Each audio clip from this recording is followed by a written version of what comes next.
মুসলমানের ছেলেরা এর উম্মত উম্মতিরা আকা মাওলা রাসূলুল্লাহ সাল্লাল্লাহু আলাইহি ওয়াসাল্লাম হুজুর আমার দুনিয়া সার পড়েতে 40 বছর বয়স হয়ে গেল। হুজুরের জাহিরি হায়াতের 40 বছর বয়স হয়ে গেল। আবার আল্লাহ পাক বললেন আমার হাবিব নবুয়াতের এলান করে দেন, এলানে নবুয়াত করে দেন।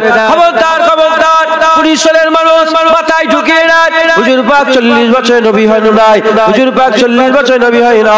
হুজুর পাক সাল্লাল্লাহু আলাইহি ওয়াসাল্লামকে জিজ্ঞাসা করা হয়েছিল ইয়া রাসূলুল্লাহ আপনি কবে থেকে নবী?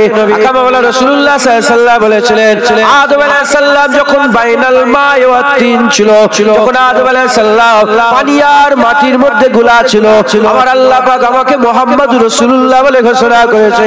হযরত আদম আলাইহিস সালাম পয়দা হয়ে মাথা তুলে দেখে উপরে আসমান, উপরে আরশে কুরসির পায়াতে লেখা আছে, আরশেতে লেখা আছে লা ইলাহা ইল্লাল্লাহ মুহাম্মাদুর রাসূলুল্লাহ।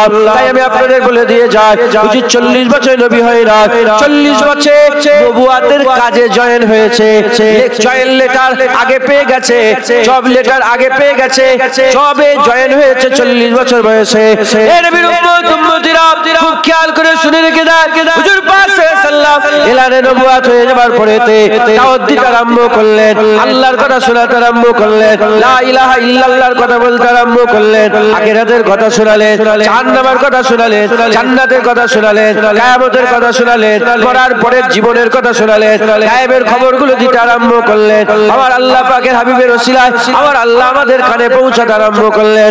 এ নবীর উম্মত উম্মতিরা যেখানে শুধু মুশরিক আর কাফের ছিল, হুজুরের দাওয়াতে আবু বকর সিদ্দিক তৈরি হয়ে গেল, ওমরে ফারুক তৈরি হয়ে গেল, উসমান গনি তৈরি হয়ে গেল, মাওলা আলী তৈরি হয়ে গেল, হযরতে বেলাল তৈরি হয়ে গেল, হযরতে খাব্বাব তৈরি হয়ে গেল, আব্বাস হুজুর তৈরি হয়ে গেলেন, হামজা হুজুর তৈরি হয়ে গেলেন, আবু কাতাদা তৈরি হয়ে গেল, আবু দারদা তৈরি হয়ে গেল, আবু হুরায়রা তৈরি হয়ে গেল, আবু যার গিফারি তৈরি হয়ে গেল। এ নবীর উম্মত উম্মতিরা আবু হুরায়রা তৈরি হয়ে গেল। এরকম করে হুজুর পাক সাল্লাল্লাহু আলাইহি ওয়াসাল্লামের 23 বছরের প্রচেষ্টায় 1.25 লাখ সাহাবা তৈরি হয়ে গেলেন, 1.25 লাখ সাহাবা তৈরি হয়ে গেলেন। হুজুর পাক সাল্লাল্লাহু আলাইহি ওয়াসাল্লাম ওই সময়তে 1.25 লাখ সাহাবা দাঁড়িয়ে গেল, আর বাইতুল 1.25 লাখ সাহাবা দাঁড়িয়ে গেল। বিদায় হজরতে হুজুর পাক ভাষণ দিতে দিতে বললেন আমার সাহাবারা শোনো আমি চলে যাব, সবাই চলে গেছে নবীরা, এবার আমার যাওয়ার পালা এসেছে। আমিও দুনিয়া থেকে জাহিরি হায়াত থেকে পর্দা নেব, তবে আমি চলে যাচ্ছি, কিন্তু তোমাদের জন্য আমি দুটো জিনিস রেখে দিয়ে যাচ্ছে। এই দুটো জিনিসকে যদি কেউ তোমরা মজবুত ভাবে ধরতে পারো, দুটো বিষয় রেখে দিয়ে যাচ্ছে, এই দুটো বিষয়কে যদি তোমরা মজবুত ভাবে ধরতে পারো আমার আল্লাহ তোমাদের ঈমান বাঁচিয়ে দেবে। হুজুর পাক সাল্লাল্লাহু আলাইহি ওয়াসাল্লাম বললেন যে আমি চলে যাচ্ছি। 23 বছর আমরা সব মানুষ সব মুশরিক কাফের ছিল, হুজুর এসে আমাদের কি দিলেন?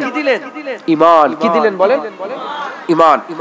হুজুর পাক সাল্লাল্লাহু আলাইহি ওয়াসাল্লাম শুধু ঈমান দিয়ে জানলে, ঈমান বাঁচানোর জন্য রাস্তাও বলে গেছেন। একবার জোরে বলেন ঈমান বাঁচানোর জন্য রাস্তা বললেন। কি হুজুর পাক সাল্লাল্লাহু আলাইহি ওয়াসাল্লাম বললেন,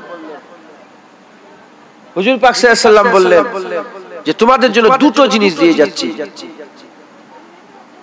দুটো কথা কে কথা বলছে? আস্তে আস্তে, আপনারা এরকম ডিস্টার্ব করলে আমার অসুবিধা। আধ ঘন্টা হয়ে গেছে, চাঁদা তুলতে হবে না? চাঁদা তুলতে হয় না? হ্যাঁ, জলসার জন্য চাঁদা তুলতে হয়, দেখেছেন? তার মানে আবার আধ ঘন্টা মাইনাস। তো এরকম করলে কি করে হবে? আবার মুনাজাত হবে, আবার হুজুর পাক সাল্লাল্লাহু আলাইহি ওয়াসাল্লামকে আমরা সবাই মিলে সালাম দেব, বলেন ইনশাআল্লাহ। তাহলে ওয়াজ কতটুকু হবে? বাদ বুদ দিলে হ্যাঁ, আপনারা এরকম ডিস্টার্ব করেন। আমাদের ঈমান কে এনে দিলেন? বলেন বলেন নবী পাক, বলেন না আপনারা? নবী পাক সাল্লাল্লাহু আলাইহি ওয়াসাল্লাম। আমাদের ঘরে ইসলাম কে এনে দিল? আমাদের দিল কে নূর করে দিল? কে আমাদের ঘরে জাহান্নামের সঙ্গে পরিচয় করিয়ে দিল? কে জান্নাতের সঙ্গে পরিচয় করিয়ে দিল?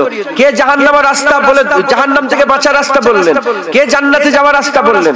সব নবী পাক সাল্লাল্লাহু আলাইহি ওয়াসাল্লাম। হুজুর আমাদের ঈমান এনে দিলেন, বললেন দেখো আমি চলে যাচ্ছি, তবে তোমাদের সঙ্গে দুটো জিনিসের পরিচয় করিয়ে দিই, দুটো বিষয়ের পরিচয় করিয়ে দিই। এই দুটোকে যদি তোমরা আঁকড়ে ধরতে পারো তোমাদের ঈমান কোনোদিন জায়া হবে না, তোমরা ঈমান থেকে কোনোদিন মাহরুম হবে না, ঈমান তোমাদের বেঁচে যাবে। একবার জোরে বলো, জোরে বলো। মুসলমানের ছেলেরা, এ নবীর উম্মত উম্মতিরা, সাহাবারা বললেন ইয়া রাসূলুল্লাহ দুটো জিনিস কি কি, দুটো বিষয় কি কি? আকা মাওলা রাসূলুল্লাহ সাল্লাল্লাহু আলাইহি ওয়াসাল্লাম বললেন একটা হচ্ছে কিতাবুল্লাহ আর একটা হচ্ছে কিতাবুল্লাহ ও সুন্নতে। একটা হচ্ছে কিতাবুল্লাহ, একটা হচ্ছে আমার সুন্নাত। অন্য রিওয়ায়াতে হুজুর পাক বললেন দুটো বিষয় তোমাদের দিয়ে যাচ্ছে, একটা কিতাবুল্লাহ আর একটা হচ্ছে আমার আহলে বাইত, আমার পরিবার, আমার আহলে বাইত, আমার পরিবার। এই দুটোকে যদি তোমরা মজবুত করে ধরে রাখতে পারো, তোমরা কোনোদিন ঈমান থেকে যায়া হবে না, ঈমান তোমাদের কোনোদিন নষ্ট হবে না। হুজুর পাক সাল্লাল্লাহু আলাইহি ওয়াসাল্লাম একটা হাদিস পাকের মধ্যে বর্ণনা করলেন কিতাবুল্লাহ ও সুন্নতে। হুজুর পাক সাল্লাল্লাহু আলাইহি ওয়াসাল্লাম দ্বিতীয় হাদিসে পাকের মধ্যে বললেন কিতাবুল্লাহ ও আহলে বাইতে। হুজুর পাক সাল্লাল্লাহু আলাইহি ওয়াসাল্লাম এক জায়গায় বললেন সুন্নাত আর এক জায়গায় বললেন আহলে বাইত। দুটো জায়গায় কিন্তু কুরআন বললেন। কেন কুরআন বললেন? এজন্যই বললেন কুরআন দুটো জায়গায় বললেন, দ্বিতীয়টা এক জায়গায় সুন্নাত বললেন, এক জায়গায় আহলে বাইত বললেন। উলামায়ে হাজরাতের ব্যাখ্যায় বর্ণনা করছেন কিতাবুল্লাহ দু জায়গায় কম্পালসরি এজন্য রাখলেন কারণ কিতাবে কারো অস্বীকার নাই, কিতাবে কারো সন্দেহ নাই, কিতাবে কোনো মুখালেফ নাই, কিতাবে কোনো অস্বীকার নাই, কিতাব নিয়ে কোনো মতবিরোধ নাই। কুরআন শরীফের আয়াত নিয়ে কারো মতবিরোধ নাই, কুরআন শরীফের অক্ষর নিয়ে কারো মতবিরোধ নাই। এই নবীর উম্মত উম্মতিরা, কুরআনে কোনো ঝামেলা নাই, ঝামেলা হয় কোথায়? সুন্নাতে। কেউ বলে এরকম ভাবে হাত বাঁধা সুন্নাত, কেউ বলে এরকম ভাবে হাত বাঁধা সুন্নাত, কেউ বলে এমন ভাবে হাত বাঁধা সুন্নাত, কেউ বলে এমন করে নিয়ত বাঁধা সুন্নাত, কেউ বলে এমন করে নিয়ত বাঁধা সুন্নাত, কেউ বলে এমন ভাবে নিয়ত বাঁধা সুন্নাত, কেউ বলে এমন ভাবে নিয়ত বাঁধা সুন্নাত। এ নবীর উম্মত উম্মতিরা, সুন্নাতে ইখতিলাফ আছে, কুরআনে ইখতিলাফ নাই। এজন্যই আহলে বাইত বলা হয়েছে। আমার হুজুর পাক পরিষ্কার ঘোষণা করে বলেছেন, পরিষ্কার ঘোষণা করে বলে দিচ্ছে যদি তোমাদের মধ্যে সুন্নাত নিয়ে ইখতিলাফ হয়, কেউ যদি বলে এটা সুন্নাত, কেউ যদি বলে এটা সুন্নাত, মোল্লা বলছো এটা সুন্নাত, অমুক মোল্লা বলছো এটা সুন্নাত, তখন তোমরা কি করবে? সব ছেড়ে দিয়ে আহলে বাইত যেটাকে মেনেছে ওটাকে তোমরা মেনে নেবে, তোমাদের ঈমান বেঁচে যাবে। জোরে হবে না সুবহানাল্লাহ? তাই হুজুর পাক বললেন তোমাদের জন্য দুটো জিনিস রেখে দিয়ে যাচ্ছি, একটা হচ্ছে কুরআন আর একটা আহলে বাইত। আপনারা সাধারণ মানুষ সব কুরআন শরীফ কি বুঝতে পারছেন তো? আহলে বাইত সবাই জানেন। আহলে বাইত কথা ঠিক না বেঠিক বলেন? আহলে বাইত, আহলে বাইত হচ্ছে হুজুর পাকের আহাল, হুজুর পাকের পরিবার। আপনাদের সব পরিবার আছে না নেই? আপনার ছেলে, আপনার মেয়ে, আপনার মেয়ের ছেলে, আপনার ছেলের ছেলে, এরকম পরিবার আছে না নেই? হুজুর পাকের পরিবার, হুজুরের আহলে বাইত কারা? হুজুর পাক সাল্লাল্লাহু আলাইহি ওয়াসাল্লাম কাদের করে আহলে বাইত বলেছেন? মুসলমানের ছেলেরা, এ নবীর উম্মত উম্মতিরা, আম্মা আয়েশা সিদ্দিকা হুজুর থেকে বর্ণিত। আপনি মাইকে হাত দিলেন?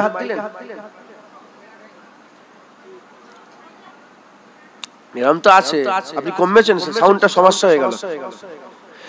এ নবীর উম্মত উম্মতিরা, আম্মা আয়েশা সিদ্দিকা হুজুর থেকে বর্ণিত আকা মাওলা রাসূলুল্লাহ সাল্লাল্লাহু আলাইহি ওয়াসাল্লাম এক তারিখে সিয়া চাদর মুবারক পরে হুজুর কামলিতে নিজেকে ঢাকা রেখে হুজুর গায়ে মুবারক চাদর চাপিয়ে আম্মা আয়েশা সিদ্দিকা হুজুরের ঘরে অবস্থান করছিলেন।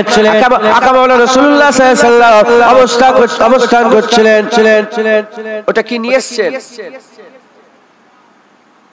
যান নিয়ে যান। কেন ডিস্টার্ব করছেন? আল্লাহ এরকম করলে আজ হবে না। আমি মাফ চেয়ে নিচ্ছি, আল্লাহ মাফ করেন। মনে করছেন যে উঠা থেকে শুধু খুটুম করেই যাচ্ছে, এই বিরক্ত হচ্ছে না? নামাজে কাতারে নাম করে যাওয়া নিষেধ। জুম্মার দিনে হুজুর পাক বলছে তোমরা এমন করে পার হয়ে যেওনি, যেখানে জায়গা পাবে সেখানে বসে যাও।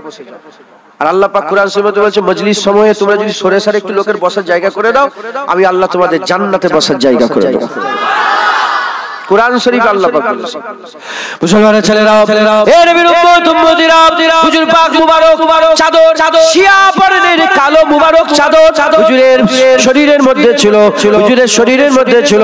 এমন অবস্থাতে হযরত আম্মা আয়েশা সিদ্দিকা বলেন, আম্মা হযরত আয়েশা সিদ্দিকা বলেন হুজুর পাক সাল্লাল্লাহু আলাইহি ওয়াসাল্লাম বসে আছেন। এমন অবস্থাতে ছোট ছোট পা ফেলে নূর ছড়াতে হযরত হাসান হুজুর বেরিয়েছেন। হযরত হাসান হুজুরকে ডেকে নিলেন।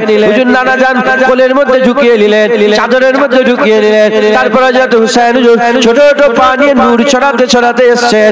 হুজুর পাক সাল্লাল্লাহু আলাইহি ওয়াসাল্লাম হুসাইনকে দেখে চাদরের মধ্যে ঢুকিয়ে নিলেন। তারপর আম্মা ফাতেমাতুজ জাহরা বিনতে রাসূলুল্লাহ সাল্লাল্লাহু আলাইহি ওয়াসাল্লাম তিনি বেরোলেন, আম্মা আয়েশা সিদ্দিকা হুজুরকে চাদরের মধ্যে ঢুকিয়ে নিলেন।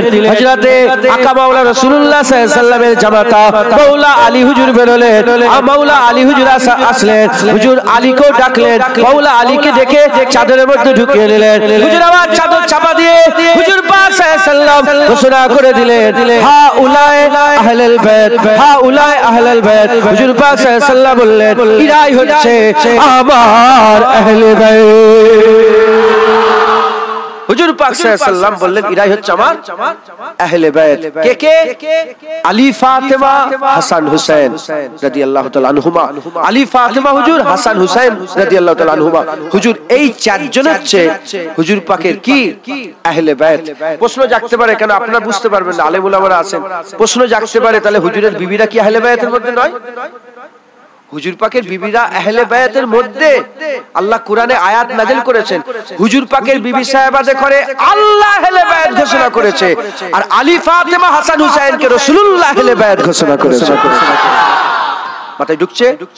মুসলমানের ছেলেরা, এ নবীর উম্মত উম্মতিরা, হুজুর পাক সাল্লাল্লাহু আলাইহি ওয়াসাল্লাম এই আহলে বায়াতের কথা বললেন। তোমাদের জন্য দুটো জিনিস রেখে দিয়ে যাচ্ছি, একটা কিতাবুল্লাহ ওয়া আহলে বাইতে ওয়া ইতরাতি আহলে বাইতে ওয়া ইতরাতি আহলে বাইতে।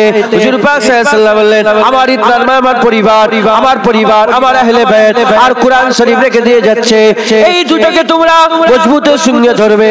হুজুর পাক সাল্লাল্লাহু আলাইহি ওয়াসাল্লাম বললেন, খবরদার খবরদার, খেয়াল রাখবে, কাউকে ছোট মনে করবে না।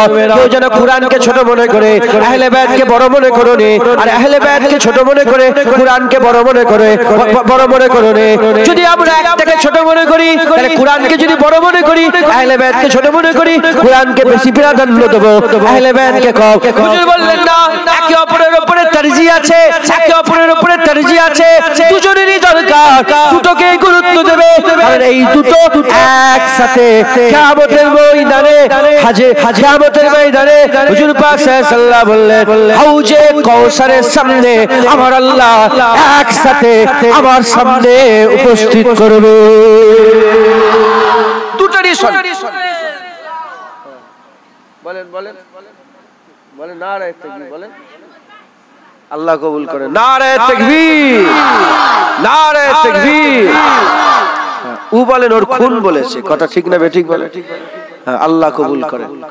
দুটোকে একসাথে আমার আল্লাহ পাক আমার দরবারে, হুজুর বলছে আমার দরবারে আল্লাহ পাক পেশ করবে। দুটোই দরকার। কটা দরকার বলেন? দুটোই। আপনাদের পুলিশ হলে কোন মিলিটারি আছে? হ্যাঁ, মিলিটারি আছে।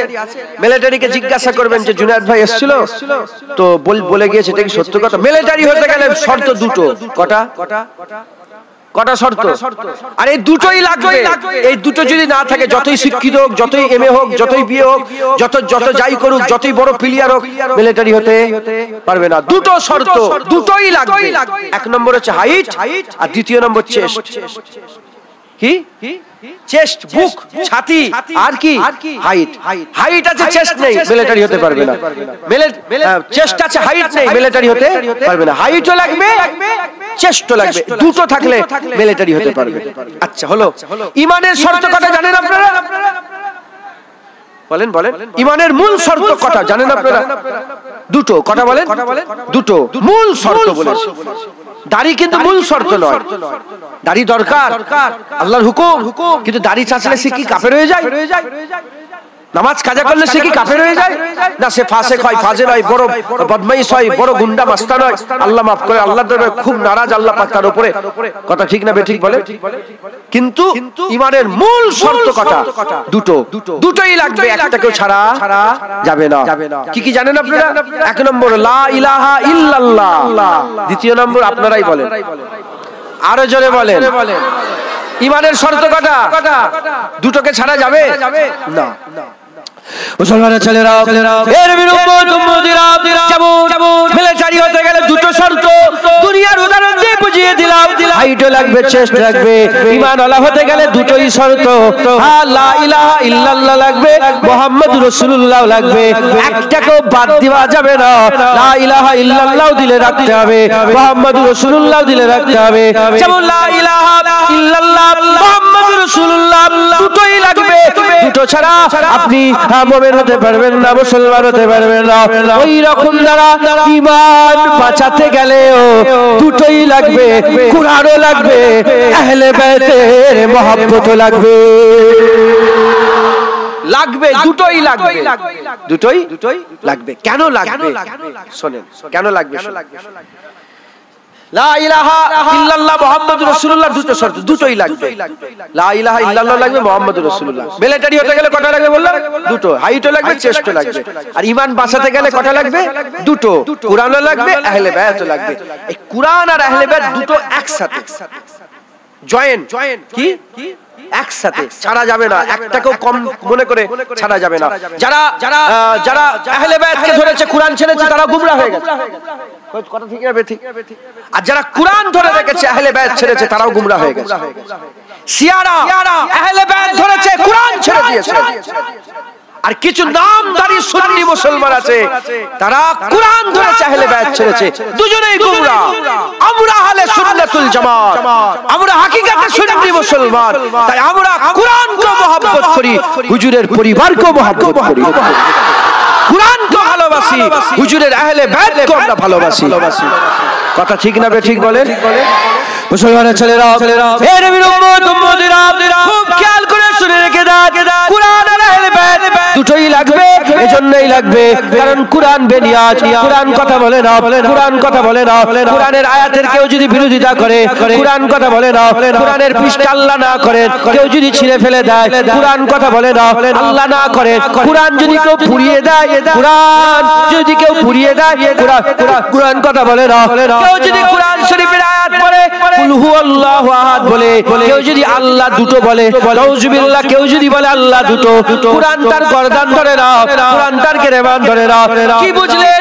কুরআন কথা বলে না, কুরআন হুকুম দেয়, কুরআন হুকুম দেয়। প্র্যাকটিক্যাল কুরআন দেখায় না, কুরআন হুকুম দিয়ে দেয়। কুরআন হুকুম দেয়, কুরআন বেনিয়াজ, কারো পরোয়া করে না। কে মানলো কি মানলো না, এতে কুরআনের কিছু এসে যায় না।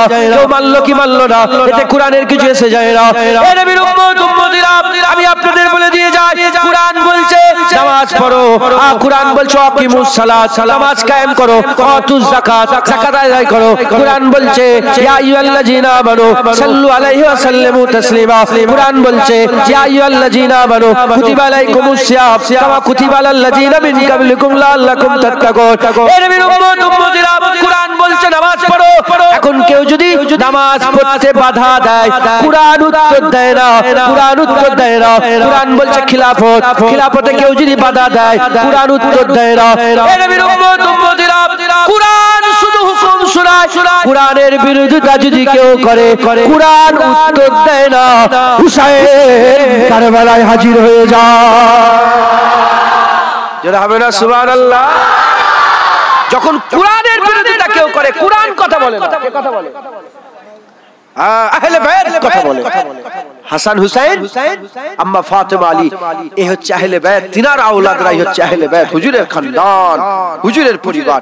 যখনই কুরআনের বিরোধিতা করে, কে কথা বলে? আহলে বায়াত কথা বলে। প্রশ্ন জাগতে পারে, এখন কুরআনের বিরোধিতা কেউ যদি করে, খুব ভালো করে বোঝেন, কুরআনের আইনের বিরোধিতা করে যদি কেউ করে, আপনাদের হাফেজ সাহেব, আপনি হাফেজ সাহেব, হাফেজ মোহাম্মদ সাহেব কে? ইমাম সাহেব, ওই ইমাম সাহেব চলে গেল।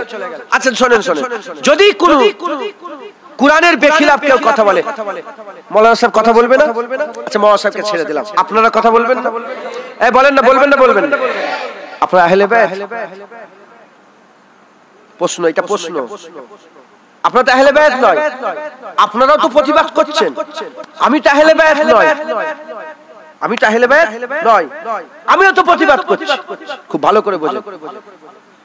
তাহলে কুরআনের বিরোধিতা করলে আহলে বায়াত প্রতিবাদ করবে, আমরা কেন প্রতিবাদ করছি? কারণ আমরা আহলে বায়াত নয়, আমরা আহলে বায়াতের গোলাম। মালিক যা শিখিয়েছে গোলাম সেই কাজই করবে। জোরে বলেন সুবহানাল্লাহ। আমাদের আকা, আমাদের মুনিব, আমাদের সামনের যে নেতা হুসাইন রাদিয়াল্লাহু তাআলা আনহু, হাসান হুসাইন যে শিক্ষা আমাদের দিয়েছেন, আমরা মাথা হেট করে সেই গোলামি করব একবার। জোরে বলেন। মুসলমানের ছেলেরা, হে নবীর উম্মত উম্মতিরা, খুব খেয়াল করে শুনে রেখে দাও, হুজুর পাক সাল্লাল্লাহু বলেছেন কুরআন আহলে বায়াত এই দুটোকেই বুকের মধ্যে জড়িয়ে রাখতে হবে, এই দুটোকে ইজ্জত দিতে হবে, এই দুটোকেই সম্মান দিতে হবে। ঈমান যদি বাঁচাতে হয়, হুজুর পাক সাল্লাল্লাহু 1400 বছর আগে হুজুর পাক সাল্লাল্লাহু পর্দা নিবার আগে, পর্দা দুনিয়া থেকে জাহিরি জীবন ছেড়ে দুনিয়ার জীবন ছেড়ে আখিরাতের জীবনে যাওয়ার আগে হুজুর পাক সাল্লাল্লাহু আমাদের সঙ্গে পরিচয় করিয়ে বললেন, খবরদার ছেড়ে দিওনি, কুরআন তোমরা ছেড়ে দিওনি, আহলে বায়াত তোমরা ছেড়ে দিওনি। এই দুটোকে তোমরা দিলের মধ্যে দিলের মধ্যে রাখো, এই দুটোকে তোমরা অন্তরের মধ্যে রাখো, এই দুটোকে দিলের মধ্যে রাখো, অন্তরের মধ্যে রাখো। এই দুটোকে যদি রাখো তোমাদের ঈমান বেঁচে যাবে, তোমাদের ঈমান বেঁচে যাবে। এই দুটোকে যদি তোমরা রাখতে পারো, তোমরা ঈমান কোনোদিন কেউ নষ্ট করতে পারবে না। জেনে রেখে দেবেন, আমি জুনায়েদ সিদ্দিকী আলহামদুলিল্লাহ, আমার আব্বা মুসলমান, আমার আম্মা জান মুসলমান, আমার দাদু মুসলমান, আমার পরদাদা মুসলমান, তার আব্বা দাদু মুসলমান, তার আব্বা সরদাদা মুসলমান। এই মুসলমান হলাম, আমার আকীদা ঈমান ইসলাম নিয়ে দুনিয়ায় পয়দা হলাম। আমার আল্লাহ পাক আমাকে মুসলমান বানালেন, আমি বড় হলাম, আমার 30-32 বছর বয়স হয়ে গেল। এই বয়সে আমার দিলে যদি কুরআন আর আহলে বায়াত না থাকে, কুরআন আর আহলে বায়াত যদি না থাকে, এখন কেউ একজন এসে বলল, হুজুর এই হারামটাকে একটু ফতোয়া দিয়ে হালাল করে দেন, আপনাকে 1 কোটি টাকা দিয়ে দেবো, 1 কোটি টাকা দিয়ে দেবো। আমি কি করলাম? আমার দিলে যদি আহলে বায়াত না থাকে, হুসাইন হুজুরের তাসাব্বুর, আহলে বায়াতের তাসাব্বুর, তাদের কুরবানি, তাদের কারবালার কুরবানি যদি আমার দিল দিমাগের মধ্যে না থাকে, আমি কি করব? 1 কোটি টাকার লোভে, 1 কোটি টাকার লোভে হালালকে হারাম করব। যখনই হালালকে হারাম করব কিংবা হারামকে হালাল করব, আমার ঈমান নষ্ট হয়ে গেল, আমি আর মুসলমান নয়, আমি ইসলাম থেকে বেরিয়ে চলে গেলাম। কিন্তু আমার দিলে যদি কুরআন থাকে, আমার দিলে যদি আহলে বায়াত থাকে, 1 কোটি টাকা কেন, 1000 কোটি কেন, সারা পৃথিবীর ধন দৌলত যদি আমার হাতে দিয়ে দেয়, আমি বলবো যা চলে যা, আমি এজিদি নয় হুসাইনে। হুসাইন সব কুরবান করে আল্লাহ পাকের দরবারে শুকরের সিজদা দিয়েছে, আমিও সব কুরবান করে দিলাম, আমি গর্দান দিতে রাজি আছি, তোমার ওই হারামকে কোনোদিন হালাল করব না।